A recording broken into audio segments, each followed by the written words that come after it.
Hey guys, welcome back. Orbomb here, and it's been a minute since I've done any deck profiles or live matchups. I don't think I'm going to do anything today, but I did want to discuss my Players' Cup experience with the LucMetal here. Now we are playing the new busted version of LucMetal in this profile, and we're going to talk about Players' Cup. I have some things to say, but we did make day 2. We got into the top 256 in North America. We made 91 points at the end of the day. Not the most amount of points because we kept switching up different iterations of this deck list, and this is what I ended up playing with at the end of the day, and this was probably the one that got me the most amount of points. Plant Stamp is incredibly strong right now, and we're going to talk about some things. I don't have any charts or spreadsheets or anything like that. I just kind of want to talk about like the general feeling, consensus of playing this deck, and the general feeling of the tournament in general, and I have no script, so we're just going to wing it because that's what we do here in Orbomb Mysteries. But it's been a while since I uploaded a Pokemon video, so if you guys want to do me a favor, drop a like, subscribe, share all the good jazz. I know I've been doing a lot of Digimon lately, but Vivid Voltage is coming out, so we'll be doing a lot of Vivid Voltage ideally. Digimon just has a new set released as well, so I've been having a lot of fun with Digimon, and Digimon is like the most fun I've ever had playing a card game in a long time, so, you know, Pokemon's still my baby, but I have to say I do appreciate Digimon a lot for being a good game. But enough about Digimon. Let's talk about the thing that is Pokemon right now. Now, of course, I did start out with the original. I wonder if I even have the list. The original list of LucMetal. Do I even have it? Well, this is. I didn't play dolls initially. Initially, I played, you know, your stereotypical Stunfisk and Swells. And this is like my second iteration of the deck list. But like your standard list, the list that plays Swells and like only has like 2 lines of cards. This is the list that I played essentially second after, let's say, like 15 keys. I went through that deck list. I took out the Stunfisk as a meta call because I figured nobody's going to be playing Decigoons. Nobody's going to be playing decks that you would be playing the Stunfisk for. Like, I don't have to worry about a lot of one-prizing decks. I don't have to worry about any of that shenanigans because there's a lot of ADP, a ridiculous amount of ADP. So I took out the Stunfisk. I still played the Swells and stuff like that. Just had a very, like, let me see if I can like rebuild it for you real quick. Very cookie cutter list. I didn't play any Stamp. I did not play Plant yet. I was still playing Swells. I think I put in 2 Swells on my list, but let me just double check here. I don't actually remember the exact thing, but like, you know, it was somewhat similar to this, and we did really well in the beginning. Actually, I think I won. I know I got like a good chunk of my points in the beginning. I got the most amount of points in the last like 10 keys, I would like to say, but I got a good chunk. I think I got like 30 points from the first 15 or so keys. Oh, I was also playing Weak Guard Energy, and I was playing. What else was the other card? It's like Weak Guard, Swell. My initial list definitely had Weak Guard. I know that much. I was not playing Guzmahali yet. Where's some other staples that I'm not playing in here? Well, it was Staple City. Just know that much. It was like 4/4 of this, 3 Weak Guards. I think there was like 12 basics. We're playing a lot of energies on our list so we can land Intrepid Swords a lot. Something along the lines of this. I'm probably forgetting something. I think it was Tool Scrapper I was playing in the beginning too, because Tool Scrapper is just decent against a lot of like mediocre decks, and against decks that have against ADP, because you want to make sure that ADP does not have their Big Charm, or Zacians have Big Charms, because like the way you win ADP is by OHKOing their Zacians while they can't OHKO you. So this was probably my initial list. So something like this, right? And this did really well for me until I want to say like around key 16, 17, 18. I started losing first round a lot. I started getting really inconsistent without changing the list too much. It just, for whatever reason, I just kept starting Zamazenta and just like draw passing until I lose the game. And that happened to me a few games. And the Weak Guard Energy, I realized, wasn't doing enough, because even with the Weakness Guard Energy, I was still losing against fire decks a lot. This is the point where Scent of Scorch was playing that Giratina that gets rid of special energies, and Blounds were able to hit past your Weak Guard in a lot of cases. So the decks that I wanted to play the Weak Guard for, I was still losing. Now, granted, I did win a bunch of games playing the Weak Guard too, but at one point I was decided, you know what? Weak Guards aren't metals. I can't get attachments off Weak Guard energies with Intrepid Sword. it was overall slowing my deck down from winning. I kept losing games I shouldn't have lost. I kept losing against ADP, which this deck is kind of designed to beat ADP. I kept losing against mirror matches, and I just lost against matchups I really shouldn't have lost against. So I decided to cut out. Oh, I was also playing, I just remember what card I was playing as well. I was playing Cape because I wanted Cape to be like a fifth one of these dudes. So I think I was playing Cape and like one less Marnie or something like that. Cape is like a fifth goggle because in a lot of matchups you actually don't want to bench your Pokemon unless you have a tool to go with it to avoid getting like gusted and OHKO'd by a boss. So I was playing the Cape. I eventually cut out the Cape. But anyways, that was the initial list. I played the first few games with that list. We did really well until we started clumping a lot and realizing that I was losing matchups because of these tech choices I'm playing and weak energies and swells and just cards I'm finding, and but I'm not. They don't help me win the matchups I'm supposed to win. And Zamazenta kept getting led, and that was getting annoying. So my second iteration of the deck list was, this is like around halfway through, like people were playing dolls in their LucMetal a lot, and I decided to give it a try. I always thought that dolls would be kind of weird in LucMetal, but I ended up really liking it, if only for the fact that you have a pivot for your Zacian, so that you can, retreat with a switch or a hard retreat, use your saucers, and then put the doll back in your deck and then attack again with your Zacian that became active. So that alone made me love the dolls. The dolls giving you a pseudo stalling option ended up working out well too. So I put in some dolls. This was before I started playing Stamp and Power Plant. I still wasn't playing these at this point, but the dolls kind of elevated the deck a little bit and made me a little bit more consistent. So I really, really like the dolls. Eventually, Swell was not doing anything for me because Swell didn't really do anything to hinder ADP. And then Mewtwo was picking up a lot of steam too. So Mewtwo was getting really annoying because sure, you have resistance from Psychic in this dude, but the fact that they could just go into their fire attacker and just like hit you twice and win the game, or 3 times I guess, and win the game, was getting super annoying. So I decided to play Power Plant. Power Plant was initially there just to make Mewtwo have a harder matchup. They're forced to play down their fire attacker, and then you start gusting the fire attacker and hitting it really hard and then knocking it out eventually, and then you do that like twice, 3 times, and you win the game. And I figured, we're playing Plant, might as well squeeze in a Stamp in here. Marnie kept drawing me nothing but garbage, so I ended up saying, Marnie is good and all, but I don't usually want to use it as my draw supporter. I'd rather use Research. But I was also trying to make space for all of these new cards that we're playing. So we're playing the Weak Guard Energy. We're playing the Power Plant. We have the Goggles. I was like, we already play Guzmahala. We might as well play Guzmahala because it grabs all those good cards. And we already play 3 tag calls, and 3 tag calls are necessary for the LucMetal. So Guzmahala put in a lot of work until nothing changed kind of thing. Like, sure, I'm getting Plant and Stamp, and Plant and Stamp actually did help me win a lot of matchups more often, but Stamp I ended up discarding too many times. I actually slowly began to hate Research in this deck list because Research has forced me to discard way too many good resources. I'm talking Stamps, Switches, Saucers, that's pretty much it, right? Stamp, Switches, Saucers, and too many Metal Energies. And just for me to continue playing the game, which is kind of awkward. And I really did not like that. So I actually cut the Research down to 3 and put in a second Sinland, because honestly, in this deck, you don't have to draw a bajillion cards to go well. Just draw a few extra cards here and there just to keep you going. And Sinland felt like the strongest card in this deck list because it was searchable with Tag Call, so I had a searchable supporter. It drew 3 cards. It put bosses back in my hand so that I could always threaten Gusting, which would force my opponents to Marnie me. And whenever they're Marnieing me, they're doing me a favor because usually I'm putting the boss back into my deck so I can grab it later. And usually if I'm using Sinland to grab a boss, my hand is probably just kind of like, it's okay. It may be really good, it may be really bad, but I probably don't have the biggest hand in the world, and being Marnied felt great whenever I'm after a Sinland play, because they know they have the boss. They're just like, oh crap, I have to get rid of that boss in his hand. They have to Marnie me or Stamp me. Stamping me always sucks, but Marnie me is pretty good. So I do apologize for any like background noise you guys might hear on my computer fan. Hopefully I can edit that stuff out.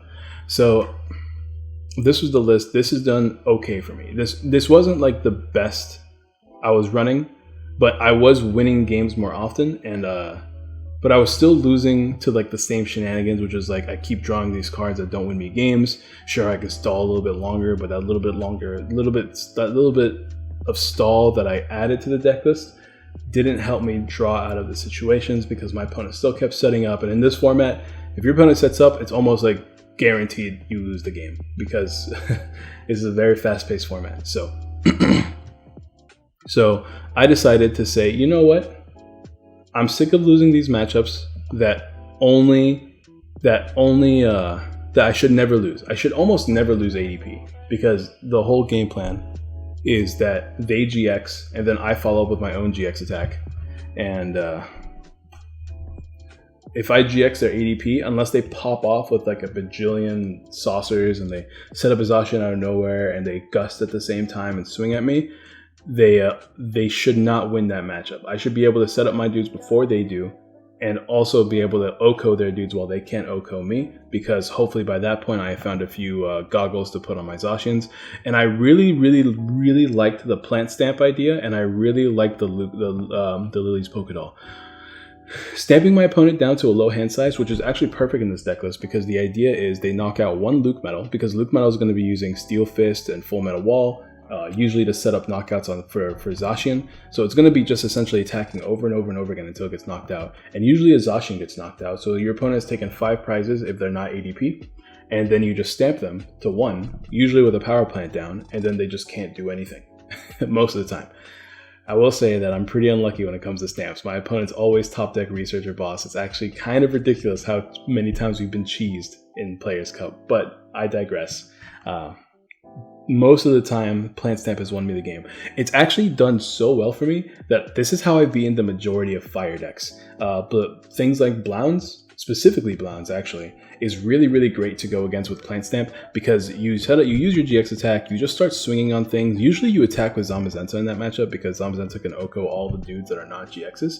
So you usually have one Zamazenta down, one Zacian down. LucMetal is probably going to be hopefully using Heavy Impact by the time before they actually knock you out, so you can actually take knockouts yourselves. And then they can't use Oricorio, they can't use the Dene. All they have on their bench is like Zacian, which is a 2-prizer you can knock out in 1 hit, Crobat, which you can also knock out in 1 hit. And then you just kind of knock out their Blounds, and their hand size is too small for them to be able to do anything, and you can constantly be bumping their stadiums with Power Plant. So I've actually won a huge amount of Blound matchups with this list, more often than I did with the Weak Guard Energy, just because Plant Step is such a deadly combo versus them. Same thing for Centiskorch, not as powerful, but if I can get off like early game Zacian attacks to knock out their Centiskorches before they evolve, Plant Stamp kind of sticks. Like, they're a welder deck, so they don't have burst draw outside of the Dene and Crobat, and then you can stop their Denes, which is like their biggest source of burst draw, then you are pretty golden. So this deck ended up winning me more fire matchups than I thought it would, because the whole strategy with this deck is like, hey, screw the other matchups. I don't care about fire. If I lose to fire, whatever. I have weakness to fire. I can't do much about it. But I'm going to win. I'm going to win every other matchup. The other big change that I made that I'm still questionable to this day is the Zamazenta cut to 1. Now, 2 Zamazenta pretty much auto wins you versus Eternatus, specifically if you get the GX attack off and you can find goggles, because obviously you don't want to bench Zamazenta without goggles down, because then they can zigzag and ping you and knock you out with Sableye. So if you can get down the GX attack and also get down metal goggles on your Zamazentas and have them both on the board, then you pretty much win every time. You discard their special energies, you can heal with Mallow and Lana. Their Hoopa that does 90 from becoming active only does 30 to you, which is not enough for a Sableye to revenge KO you, because it's like 6, they hit you for 180 minus 190 minus 60 is 130. 130 plus 30 is not enough. So like they would have to attack you twice with a Hoopa to just put you in range of Sableye, and in that case you just Mallow and Lana all that damage off, and it's like super easy. One Zamazenta does the exact same thing to an extent. You have to be a little bit more scared of your bench, because if they can always gust and knock out your Zacians. Now, Zacians also don't get OHKO'd by Eternatus unless they have prior damage on you. So the poison version of Eternatus is probably our closest thing to a really hard matchup versus Eternatus that we can still win for sure, but it's going to be a lot harder. Usually the poison version doesn't play Sableye, or not Sableye, they sometimes play Sableye, but they actually usually don't play Sableye, which is good for us because Sableye would be the thing that can OHKO Zamazenta. They don't play Zigzagoon, which is pretty good for us, but you know, the goggles don't stop poison. So we're going to get O-code every time if they can poison us, which is annoying. But usually if you knock out if you can stamp them down to a relatively low hand size and knock out their Galarian Slowbro, then you can win that matchup most of the time, because that's pretty much their only way to poison you unless they attack you with one of their dudes. And you still have Malolana. I like the 3 dolls. Dolls are just good for stalling, but more importantly, it's good for the pivot. It also means that you can set up your dudes in the back, leaving this thing active. So you can use saucers on these dudes whenever you want, and you don't have to worry about them having any prior damage on you, because prior damage could sometimes mess you up. And if you can force them to use bosses early instead of drawing, that could be really good for you in the future. 2 stamps. Stamps are just so good in this deck list. I play 2. I only play 2 so I can at least use 1 in the game. That way I'm not super scared about using research. If I play 2 because if I'm forced to discard 1 with research, I at least know that there's probably going to be another one in the deck. And I play 3 plants because if they play Swell's probably going to eat up 2 of your plants, so you want a third one to go in. So they can stick. Also, it's just good versus welder decks so that you can bump their stadium a lot more often. Honestly, if there were changes I want to make to this deck list, it's probably just to add another one of the plants, maybe even a 3rd stamp, but I think 4 plants is too good because plants ended up becoming the secret tech versus ADP. It's not really a secret or anything like that, it was expected, but if you can stop ADP from using the Dene, then you actually stop them from getting their turn 1 GX attack a lot. So having Plant was just good in general matchups because everyone plays the Dene, everybody's trying to draw cards. So having Plant to stop the Dene has actually won me a lot of games. So every time I opened up with Plant, I feel like I just won, because what are they gonna, unless they have the exact counter stadium in hand, I don't think that usually my opponents can't get off their combos, and we're just over here being the big old wall that we are. Tool Scrapper is always one of those slots that I'm questionable about keeping.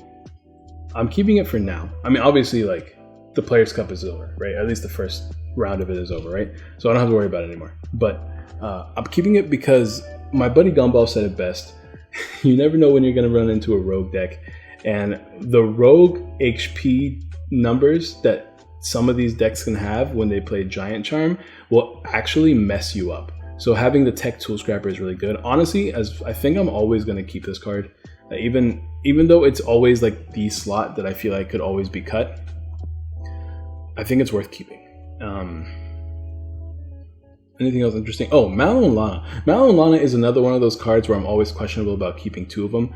This is another card where I feel like because I play 1 Zamazenta, I almost wouldn't mind going down to 1 Mallow and Lana. Mallow and Lana is also another switch card, which is good. Really good in a lot of cases. And it's searchable with Tag Call, which is why I've kept it at 2. And I don't think I want to drop it down to below 2, but having, usually in most games, specifically, actually I don't even use Mallow and Lana in most games, but in the games where I do use Mallow and Lana, I kind of like really rely on it, like against things like Inteleon, in case things go kind of awkward, like if my setup's really slow because of Inteleon, or namely Eternatus is where I really want to have this card. But even in those matchups, I usually only use 1 Mallow and Lana, which is why I was considering cutting this down to 1, but then you always run into the pricing. If I play 2 cards that are 1-ofs that are important for both of those matchups, then I feel like I'm going to lose those matchups way too often because these things are going to get prized and mess me up. But Zacian just by itself is just such a beast that it's hard for me to like really make the argument, because Zacian can stand alone in those matchups and just win.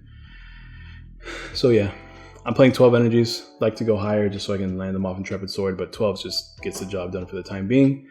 And that's really it as far as this deck goes right now. The ADP matchup is really easy. As long as I got off the GX attack immediately after they got off their GX attack, which would happen most of the time because of the power plant and just generally, if they don't get it turn 1, that usually means I have 2 turns, if not 3 turns, to set up a LucMetal to GX attack. So that gives me a few turns at Intrepid Sword. So as long as I get it off the GX attack as soon as they did, then I'm going to probably win that game, because then they can't attack with ADP in most cases unless they go crazy. Once again, ADP can literally do anything because it has access to Energy Switch and Saucers. If everything goes well for them, they could pull off any attack they want at any point. But Power Plant and Stamp and Marnie just kind of take care of that threat by a good percentage. So usually ADP was an easy matchup. Eternatus was also the same. I have lost against Poison Eternatus once. And I've also lost against Eternatus when I lead just Zamazenta. Like the matches where I've lost the most is usually because I just led Zamazenta, or I played against Fire and I just got rolled by Fire, which it does happen, especially in the middle section of like my last 15 keys were beautiful. Like I think I won 6 or 7 tournaments in those last 15 keys. I went from like in the last 15 keys, because I remember I was around, the first 15 keys gave me like 30 points, right? And then the next 10-ish keys, I got nothing. Like I kept losing first round, I kept losing second round, I barely made any points. I want to say I was there around like 40-ish points. Like it was like really close to around 40, like low 40s by the time I went to my last 15 keys and I switched to this list, and then I like doubled my points. I ended up in 91. It was ridiculous. I made so many points in those last tournaments because of this deck list. So this deck list is easily my favorite version of Zacian that exists, or from LucMetal that exists right now. As you guys know, this was my experiment, because I don't get to play major tournaments pretty much ever. So to be in a position to where I could just play a tournament at the comfort of my own home, it was fun. It's obviously it's not the same thing, because you're not running into people that have the same record as you. But to be able to play against people who are going in with usually their best decks, like decks they're confident in winning, and being able to do really well with my list, made me happy. So that was pretty cool. So this was kind of like a self thing. I really wanted to see if I could play the entire tournament with just LucMetal and see where the deck evolved, because this was like my testing session kind of. So that was cool. So I'm very proud of the way this deck list worked now. Now, future-proofing this list, we get Aegislash, which will... I mean, Aegislash does well against things like the obvious stuff, Altaria, the Goons, things like that. Do I think that matters? Yes and no. Aegislash is another bad lead, which is why I don't want to play it. Aegislash also kind of auto-wins you a lot of matchups, which is good. But at the same time, when you're playing against Goons and when you're playing against Altarias and Decidueyes, you kind of already auto-win those matchups, because you can just deck out your opponent. Like, Goons hit you for 30 a turn. And sure, you can never attack them, but if they're hitting you for 30 a turn, they're not threatening you at all. Because then you just Malolana them and then you just deck them out. You switch between dolls where they have forced to hit dolls, and then you let them attack your Zacian for 30 a turn. Honestly, at that point, just get like 2 LucMetals down. Mallow and Lana between the two of them. But honestly, it's probably better to just, get 1 LucMetal down and let them knock out 2 more dudes. And you will deck them out almost every time, because you don't actually have to play anything. You don't have to Intrepid, you don't have to attack, you don't got to do anything. All you do is use your LucMetal's GX attack, and then you pass over and over and over again until either they run out of time because they're making all the plays, because you're not making any plays, or you Mallow and Lana and heal enough, which you're always going to have. And if you want, you can play the aggressive game just to take prizes, because if they reset stamp you, who cares? Because the less cards you draw, the less likely it is you're going to lose from deck out yourself. So there's that. And that's just in case you have like a Mallow and Lana prize or something like that. And in those matchups, you want to make sure you have your 1 Sinlin and both of your Mallow and Lanas. Those are the only cards you care about. If they're prize, you probably want to try to dig for them in the prizes, but you don't want to dig for them in the sense that you feel like you might deck out, because you are limited to only 3 Marnies, right? Of course, if they're going to Marnie you, you are technically drawing less cards than they are. So you should be fine in those cases, which is why I'm hesitant about playing the Aegislash. But Aegislash will just make it to where you don't have to worry about all that stuff. You can just attack and win the game at a faster pace. So if you're worried about things like ties or like draws or anything like that, then you might want to consider playing the Aegislash. A big card that people are playing in this deck for the next set that I feel like is 100% the wrong play is Hero's Bath. Hero's Bath gives your basic Pokemon 20 more HP. So I think I'm going to actually double check that, because I don't know if it's reduced by damage or gives you more HP. Let's see. Heroes, Bath, TCG, Pokemon. Regardless, no matter what the text says, it's still the wrong play, and I'm going to tell you guys in 1 second.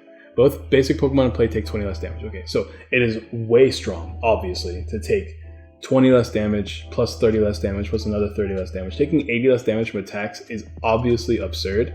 And honestly, I'd probably play the Hero's Bath over the Aegislash, because taking 10 damage from from an from an Obstagoon sounds absurd. But I think they're both the wrong play, and it's because of ADP. I don't think ADP is going to get any worse at all in the next set. I think ADP stays as good, if not better. And if you play Hero's Bath against ADP, you are not going to win at all. Hero's Bath makes it to where you can't OHKO the opposing Zacians. And obviously you can make the argument to just not bench it, but then you're just playing dead cards in the ADP matchup, and that just doesn't feel super good because you want to be able to consistently play in the ADP matchup. So I would say just don't play Hero's Bath. Stick with Power Plant or Chaotic Swell. They both do something for you. Having that 80 reduction doesn't feel any different than having a 60 reduction. So yeah, those are my thoughts on Hero's Bath. Obviously, you play the new metal the new metal weakness guard energy. Essentially, I forget what it's called. It's like coding energy, but you play that obviously. You know, gives you a better matchup versus fire, while also being a metal attachment is great. So the number that you play is kind of the hard part, because you want to play enough metals to where Intrepid Sword is still useful, but you don't want to play. So you don't want to play too many to disrupt your things, but you also don't want to play a bajillion energies if you don't have to. But having access to a card that's very easy to find if you play a high account of it, just to give you a really decent matchup versus fire, is great.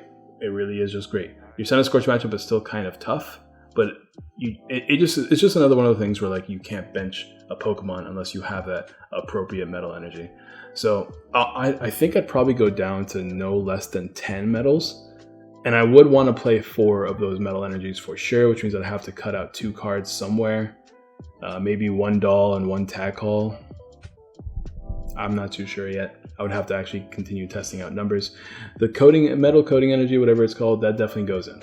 There's new fun tech you can play in this deck too. Like for instance, I know there's the whole idea of playing Bayonet that can devolve Pokemon. So the whole idea is that you can devolve your opponent's Pokemon that after you hit them with a Zacian, so that you can OHKO essentially everything in the game, because no non-evolved Pokemon can tank Zacian's attack except for like Wailord, I guess.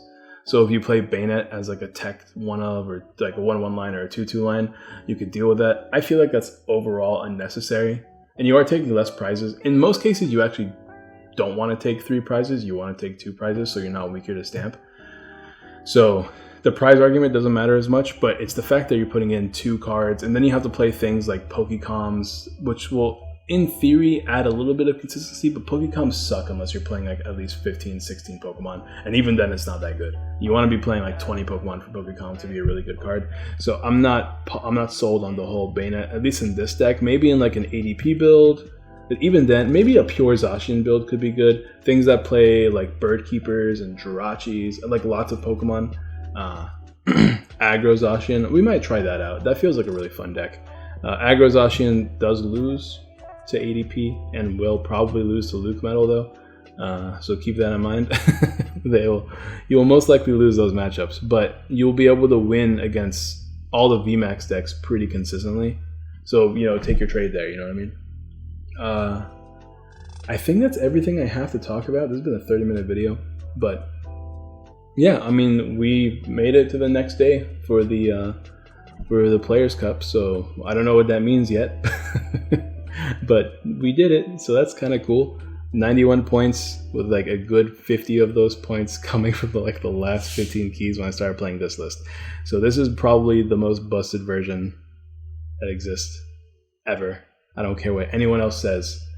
Plant Stamp LucMetal is bro. Think about the decks that are out right now that are doing really well. Like you have decks like Mewtwo, Pikarom. You can stop Pikaroms from doing like their Dedennes play with Electromagnetic Radar. You can stop Zero. I mean, no, Zero Word doesn't exist anymore. Actually, pretty sure it only stops Dedenne, right? I don't think they have anything else. But yeah, I mean, just stopping Dedenne is pretty big in that matchup. You could just stop once again Mewtwo's. You could just stop ADP from setting up as consistently. Plant and then stamp just in general. Like no deck likes being stamped down to a low hand size, especially under Plant. When their only out is like top decking boss or research. So you know what I mean? So I think I really like this version of the deck the most. This is what I'm going to start working with until we get the next set, which should be soon. I'm not really sure if I'm going to be doing early Vivid Voltage deck profiles this time. I'll probably do deck profiles, but I don't know what I'm going to do about games. It's hard to find people to play on tabletop, especially since like most of my Pokemon friends that I played on with tabletop have all just stopped playing Pokemon. They don't want to play Pokemon right now. They're not interested in playing Pokemon until like physical tournaments happen again, or at least they're not interested in testing new stuff. So I can only respect that decision. Obviously, I get it. Like I kind of feel the same way, but I also really like playing Pokemon. So we'll see. We will definitely be doing our box giveaway, so you guys know the drill. Leave a little comment down below. Let me know what you guys had the most success with or the least success with in the Players Cup in the comments down below. And thanks to our lovely sponsors at Guardian Gaming, who are now selling singles. The picture's not showing up, but yeah, lovely sponsors at Guardian Gaming selling singles now, so you can actually buy singles using code ORBOMB for 5% off, and of course codes for 10% off. And they have different deals if you start buying stuff in bulk. They actually recently went through a big old scam. I think they lost like $32,000 from somebody scamming them, so that's unfortunate. So if you guys want to support the lovely sponsors, you can feel free to do that. What else is there to talk about? Yeah, let me know what kind of Pokemon content you guys want to see me do in the future. We're still doing the OP League. I know this video for against Wasi is really late. PCG Radio is my next opponent. We're supposed to do a theme deck matchup against him, but things got in the way for him a lot, so we weren't able to do it. But we should be able to do it ideally tomorrow, which is going to be Tuesday. You guys get this video tomorrow, I think. So, yeah. I need to stop talking before my camera lags. Hopefully my camera hasn't lagged already. If it has, you'll probably see like a picture up in the corner instead of my face. But I'm trying to think if there's anything else with that. It's been a while since we've talked, and I want to like, talk to you guys. But I think there's no point. This is the deck that I've been doing. I was really happy. Oh, I guess I should probably talk about the Players Cup itself. I liked it to an extent. I think it's the only reason why the Players Cup was kind of like bleh was because of just the current meta. It was really infuriating losing to just ADP popping off. That's really all there is to it. If you're because it's just the format. It's all there is to it. Like ADP just feels like an unfair deck to play against. But it is what it is. Other than that, I really like this style. I think they could have made the amount of time shorter. Because a month to play all these tournaments is kind of a lot, but at the same time, I also didn't even finish using all my keys until like the last week of the tournament, so maybe a month was good. Maybe a month was good. I know some people think that it should be a point goal as opposed to a top ranking goal. I don't know how I feel about that. I don't really have any opinions. Regardless, I think this was a good thing, and if Pokemon can continue to do this, Pokemon online tournaments could flourish, which would really help physical tournaments, going to help people get into this game, and it's just fun to be able to do these kind of tournaments like whenever you feel like it. Okay, let's make enough points to go into the big leagues, which is really cool. So I got to commend Pokemon for that. Thank you for hosting. Thank you for doing this. I don't think any other card game has done something like this, at least not to my knowledge. I only know about Yu-Gi-Oh! And Digimon now. I don't know much about Magic or Vanguard or anything like that, but as far as I'm aware, I don't think there's any other companies that like do online services. I know Yu-Gi-Oh does like remote dueling, which is where they have the camera pointing down and people play with their physical cards, but online for tournaments. I know that's a thing. I don't really like it, but I get it. So I gotta say kudos to Pokemon for hosting a great tournament, and I will see you guys hopefully tomorrow with my matchup versus Wasi, and on Thursday, and continuing more with a Digimon deck profile. And yeah, peace.